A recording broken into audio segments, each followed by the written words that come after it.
এই হচ্ছে ABC news AGT live. আপনারা দেখছেন ABC news AGT live.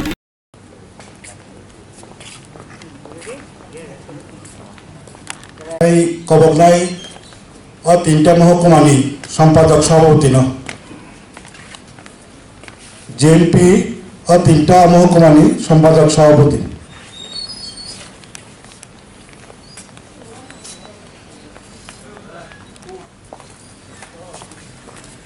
SFI যদি কেউ থেকে থাকেন এসএফআইয়ের পক্ষে এসে দেওয়ার জন্য অনুরোধ করছি। এসএফআইয়ের প্রতিনিধি কেউ থেকে থাকেন তাদেরকে ফুল দিয়ে সাথে জন্য অনুরোধ করছি।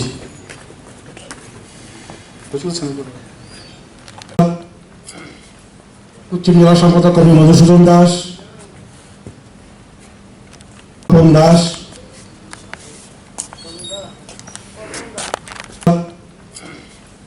উচ্চ জেলা সম্পাদক কবি মধুসূদন দাস, গড়িয়া, মমিতা, লাগাং, হজাগিরি এগুলি নেচে আপনি আজকে আমরা কি দেখছি?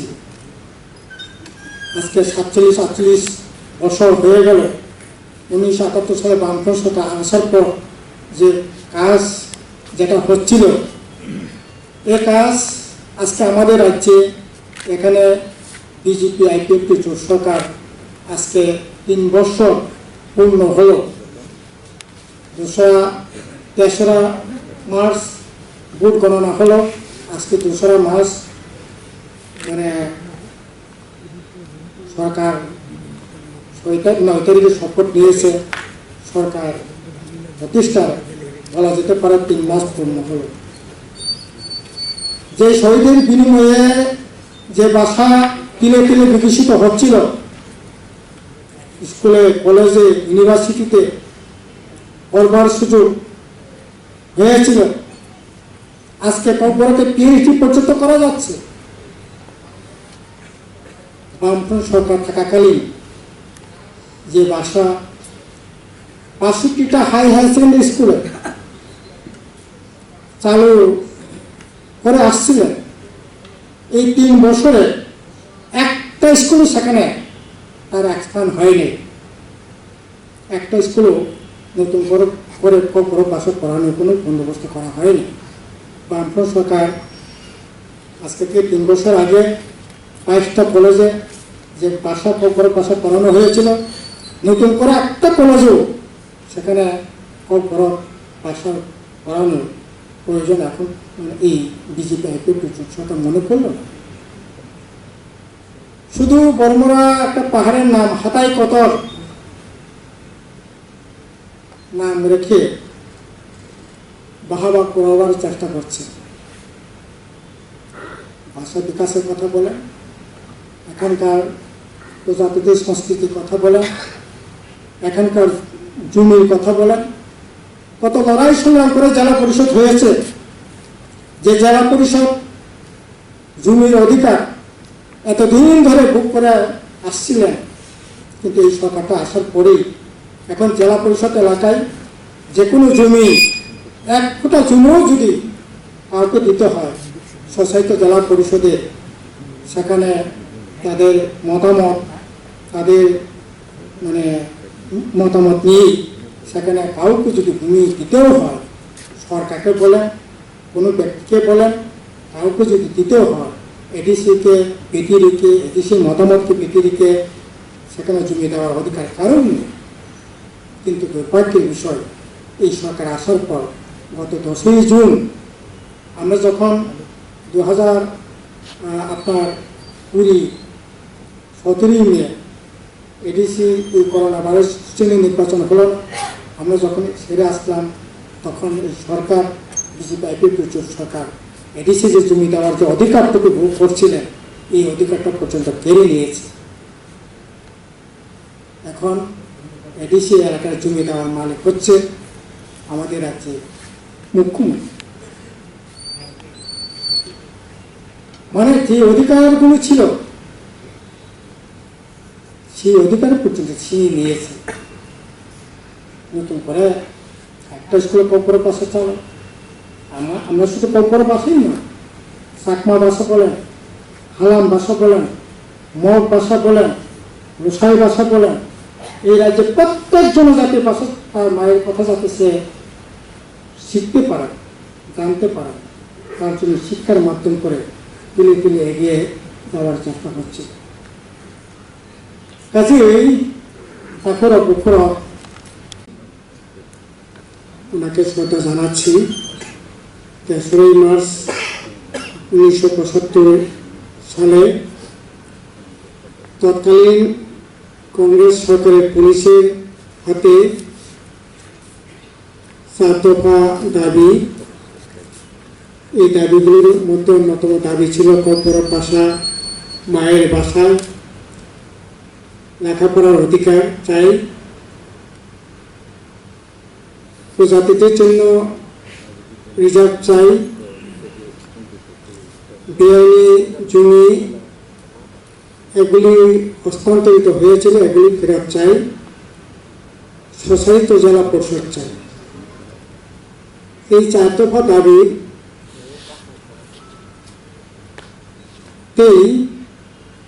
এই আন্দোলন হচ্ছিল। এই আন্দোলনকে বানচাল করবার জন্য শুরুতেই আপনারা শুনেছেন কি করে এই আন্দোলনটা শুধু এই রাজ্যে কর্পোরেটবাসী দাবি ছিল না, এই রাজ্যে গণতান্ত্রিক অংশের মানুষ জাতি, উপজাতি, ধর্ম, বর্ণ নির্বিশেষে রাজ্যে গণতান্ত্রিক অংশের মানুষের দাবি ছিল। আর এই ভিত্তিতে এই আন্দোলনটা হচ্ছিল। তারপরেও এই আন্দোলনকে আজকে যেভাবে বলা হচ্ছে থানচা, আমরা সবাই থানচা ঐক্যবদ্ধ চাই, সেদিনই সেরকমভাবেই থানচার কথা বলা হয়েছিল। রাজ্যের মানুষ যারা কর্পোরেট ভাষার স্বীকৃতি চান, যারা রিজার্ভ চান, যারা স্বশাসিত জেলা পরিষদ চান, যারা উপজাতিদের জমি বেআইনি হস্তান্তরিত হয়েছে এগুলি ফেরত চায়, এই আন্দোলনে যারা এই দাবিটাকে মানেন, এই দাবি এই রাজ্যে সকলেরই দাবি। দুর্বল অংশের মানুষ, উপজাতি অংশের মানুষ এক সময় এখানে তারা সংখ্যাগরিষ্ঠ ছিল, ঐতিহাসিক কারণে সংখ্যালঘুতে পরিণত হয়েছে। কাজে সংখ্যালঘু সংখ্যাগুরু সকলেরই দাবি হিসাবে এই দাবিটাকে সামনে রেখে লড়াই করবার জন্য এখন যারা থানচার নিয়ে কথা বলছেন তারা তখন এই দল এই নামে না হলেও তারা তখন এরকমই একটা রাজনৈতিক দল ছিল যেটাকে বলা হতো উপজাতি যুব সমিতি। তাদেরকে নিয়েও এই ঐক্যবদ্ধ আন্দোলনের কথা হয়েছিল, কিন্তু তারা এই আন্দোলনে তারা শেষ পর্যন্ত সাই ছিল না, রাজি ছিল না। ওরা বলছে এগুলি দাবি তো উপজাতিতে দাবি, এই দাবিটা কেন বাঙালিরা আসবে, কাজেই উপজাতিতে দাবি উপজাতিরই করব। আমরা তখন বলছিলাম, গণমুক্তি পরিষদ বলছিলেন, দশরথ দেব, সুদীর্ণ দেববর্মা, অবিরাম দেববর্মা, বিদ্যা দেববর্মা, গণমুক্তি পরিষদ তখন বলছিলেন যে না, এই দাবি রাজ্যে সকল অংশের মানুষের শুভবুদ্ধি সম্পূর্ণ, শান্তিকামী, গণতান্ত্রিক অংশের মানুষের দাবি, সকলে মিলেই এই দাবি করলে অসুবিধাটা কোথায়। কিন্তু ওরা বলছে এটা তো উপজাতিদের দাবি, কেন আমরা এই দাবিতে বাঙালিদের সেখানে সামিল করব। শেষমেশ তারা এই আন্দোলন থেকে তারা চলে যায়। যাই হোক, পরে এই আন্দোলন চলছে, তেজি গতিতেই চলছে। গোটা রাজ্যেই জাতি, উপজাতি, সংখ্যালঘু, সংখ্যাগুরু, ত্রিপুরা সবাই মিলে বাঙালি ধর্ম বর্ণ নির্বিশেষে রাজ্যের মানুষেরই এই দাবি, শান্তিকামী গণতান্ত্রিক অংশের মানুষের দাবি, এটাকে এই দাবিকে সামনে রেখে গোটা রাজ্যেই মানে জোরদার আন্দোলন চলছিল। এই আন্দোলনকে দমাবার জন্য এই যে ষড়যন্ত্রটা হয়েছিল তারই শিকার হয়েছে ধনঞ্জয় ত্রিপুরা। আর সেখানে গুলি করে সেখানে রক্তাক্ত করে তাকে শহীদ করা হলো। কাজেই শুধু তাই না, আমাদের রাজ্যে এই যে বিশেষ করে দীর্ঘ সামন্ত শাসন আমাদের রাজ্যে ছিল, এই সামন্ত শাসনও আমরা দেখেছি আমাদের কব্বর ভাষা কীরকমভাবে অবহেলিত হয়েছে। সেখানে কব্বর তার শুধু কব্বর ভাষা না, তার যে কালচার, গড়িয়া, মামিতা, লাবাং, জাদু কলিজা, সুমুল, দাংদুং, চম্প্রেং, তার সেরকম মর্যাদা সেদিন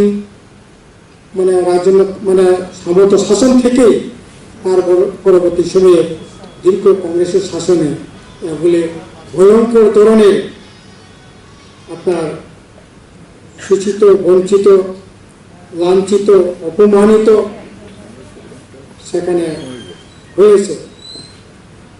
কাজে তার বিরুদ্ধে আন্দোলনটা চলছিল। একদিকে এই আন্দোলন, অপরদিকে অর্থনীতিভাবে সেখানে ভয়ঙ্কর ধরনের লেবি জুলুম, খাসনা জুলুম, ফরেস্টের জুলুম, অন্যায় বিচার, মহাজনের শোষণ, বাদন, এগুলির বিরুদ্ধে আন্দোলন তীব্র হচ্ছিল। কাজেই এই আন্দোলনের মধ্যে দিয়েই গণমুক্তি পরিষদ তিলে তিলে জাতি উপজাতি গণতান্ত্রিক অংশে মানুষকে ঐক্যবদ্ধ করে এই আন্দোলন এগিয়ে চলছিল এবং এই আন্দোলন শেষমেশ একটা বৃহত্তর গণতান্ত্রিক আন্দোলনে সেখানে পর্যবসিত হয়। 1978 সালে এই আন্দোলনের ফলে ধনলী ত্রিপুরা, মা মোহিনী ত্রিপুরা, তাদের রক্তের বিনিময়ে আমরা সেখানে বামফ্রন্ট সরকার প্রতিষ্ঠা করতে সক্ষম হই এবং বামফ্রন্ট সরকার আসার পর বড় ভাষার স্বীকৃতি এবং স্বশাসিত জেলা পরিষদ, বেআইনি জমি হস্তান্তর এবং যে 4 দফা দাবি নিয়ে আন্দোলন হয়েছিল, এই 4 দফা দাবি শুধু পূরণই নয়, এই 4 দফা দাবিটাকে কীভাবে সর্বাঙ্গীন সেটাকে রূপায়ণ করে এখানকার উপজাতি অংশের মানুষ তার আর্থসামাজিক, তার রাজনৈতিক অধিকার কীভাবে সেখানে ভোগ করা যায়, এটা তিলে তিলে তিলে তিলে এগিয়ে চলছিল বামফ্রন্ট সরকার। এই বামফ্রন্ট সরকারকে সেখানে আবার ভয়ঙ্কর ধরনের আক্রমণ আসলো। নতুন করে এই আন্দোলন, এখানকার জাতি উপজাতির ঐক্যের আন্দোলন, এখানকার কব্বর ভাষা, বাংলা ভাষা, প্রত্যেক জনজাতি তার ভাষা, তার কৃষ্টি, এগুলোকে বিকশিত করে রাজ্যে যে উন্নয়ন, তার অর্থনীতি, তার সামাজিক যে উন্নয়নের যে আন্দোলন, এটা যখন ব্যবহারভাবে সেখানে এগিয়ে চলছিল, এটাকে প্রতিহত করবার জন্য শুধু ত্রিপুরা রাজ্যেই নয়, ষড়যন্ত্র হয়েছে। ওয়াশিংটন ইউনিভার্সিটিতে বসে এই ষড়যন্ত্র হয়েছিল, ব্রহ্মপুত্র অপারেশন প্রজেক্ট। তার পরবর্তী সময় আমরা দেখি সেখানে সন্ত্রাসবাদী জন্ম কীভাবে হলো, কীভাবে সেখানে এখানকার ঐক্য ভাঙবার যে প্রাপ্তিঘাতী দাঙ্গা থেকে আরম্ভ করে আমরা দেখেছি সেই অনেক লম্বা। আগামীকাল 3রা মার্চ এরকম একটা দিনে 1975 ইংরেজিতে কব্বর ভাষার জন্য যে সংগ্রাম, সেই সংগ্রামে কংগ্রেস সরকারের পুলিশের গুলিতে কমরেড ধনঞ্জয় ত্রিপুরা শহীদ হয়েছেন। তার স্মৃতিতেই আজকে আমরা আগামীকাল, যদিও 47তম, আমরা একদিন আগে আমরা এটা করছি আলোচনা সভাটা। এখন আলোচনা রাখবেন আমাদের সংগঠনের সাধারণ সম্পাদক কমরেড। তারিখ খানা তিনি তো 2 তারিখ যে কব্বর তিনি আমানিক আবন সরকার গছি নানা নিবাবই যে চবা অংখা আন্দোলন অংখা ও চবানো আফু চিনে হাস্তেনি যে হাফান বরফ মানিয়া বা আবনি সুকান্ন যারা হাপাং তংনাই বরফ ফানো কক বরফ তেই চিনি যে এই রাজ্যনি লুকরংনি বিশেষ খাই जों যারা ত্রিপুরা সরব তংনাই তাই গুবুন চিকনকে দফা তংনাই বরংনি ল্যান্ড কালচার তাইবো যে মানথাই তংমানি রাইট তংমানি আবনো বরফ শুধু গসেন না ইয়াংইয়া আপনি যে কংগ্রেস সরকার বরফ ভয় খাই যে বরংনি লুকরংনি চিনি ত্রিপুরা সরবনি এই যে ফান্ডামেন্টাল রাইটস কনস্টিটিউশনাল রাইট আবনো সেবি নানানি আমতি খেলাই ফাইকা আবনি বিরুদ্ধে গণমুক্তি পরিষদ কমিউনিস্ট পার্টি এই গণতান্ত্রিক দল বরফ থানসাংই বা সাসুং সাসুং খাইব অনেক জবা খাইকা এই জবা বিসিংহ 1974 ইংরাজিও আবুক নিজে চিলড্রেন্স পার্ক অর কাইসা জয়েন্ট কনভেনশন অংখা ও কনভেনশন গণমুক্তি পরিষদ সিমিয়া ভারতের কমিউনিস্ট পার্টি মার্ক্সবাদী ভারতের কমিউনিস্ট পার্টি আফ্রো যে উপজাতি যুব সমিতি তংনাই বরফ যত মিলিয়ে কাইসা যে চবা ফেরানি ভাবেই রেজুলেশন নাজাক্ষা কাইব্রই দাবি 4 দফা দাবি রই আবনি বিসিংহ কক বরফ ন চিনি হাস্তেনি সরকারি কক হিসাবে আবন মা বসিনানাই ও আন্দোলন আবন এই 4 দফা দাবি রই আফ্রো গণমুক্তি পরিষদ কমিউনিস্ট পার্টি মার্ক্সবাদী কমিউনিস্ট পার্টি তাইব এই হাস্তেনি যে সমস্ত গণতান্ত্রিক সংগঠন তংনাই বড় আমতি মার্চ তাল সারা ত্রিপুরাজ্য বেরেমই যে চবা খাইমানি মার্চ 3 তারিখ আমতি কাইসা কসান খাই শান্তিপূর্ণ যে আবুমানি और अपने त्रिपुरानी मुख्यमंत्री सुकुमार सेनगुप्त और सरकार आवबाई निर्देश बाई और मिছিল गुली फेजाखा और गुली बाई कमरेड धनंजय त्रिपुरा जिनि गणमुक्ति परिषद न खरबसा जे पयला बेरेनो आदम तंमानी अरनो जागावनो थैखा दुलाइबारि ताइबो प्राय 20 जना শুধু চিনি কক বরফ সানাই আবসিমিয়া और কক বরফ মানে সানাইয়া পাঞ্জি কক সানাই বরফ এমনকি হিন্দু মুসলমান বরফ খনতম বরফ অনেক বড় আহত অংখা